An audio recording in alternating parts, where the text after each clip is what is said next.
So we're trying to figure out which of these, the following, is more than 2.5 standard deviations from the mean. Well, the mean is 20, and I've drawn that in, and it has a standard deviation of 3. So if you go out 1 standard deviation, that's actually 3 units. So that would put you up here on this end, that would put you at 23, okay? A standard deviation of 3, and let's go 1 more. That's going to be 2 standard deviations, it's going to be 26.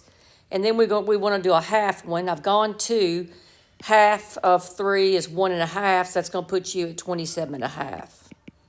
Now let's go on the other end. So we're subtracting this time. This will be 17, and this would be 14. And now let's do a half, which is 1.5, and that's going to put you at 12.5.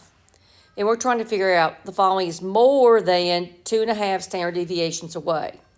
So more than.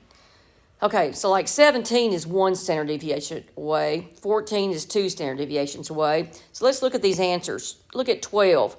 12 would be here. That's more than 2.5 standard deviations away, so that's going to be your answer. But let's look at the other ones. 13.5 is in here somewhere. Well, it's not. That's not 2.5 standard deviations away. 17 is here. That's not. 23.5 would be in here somewhere. That's not 2.5 standard deviations away. 26.5 would be there. So only one that's more than 2.5 standard deviations is 12.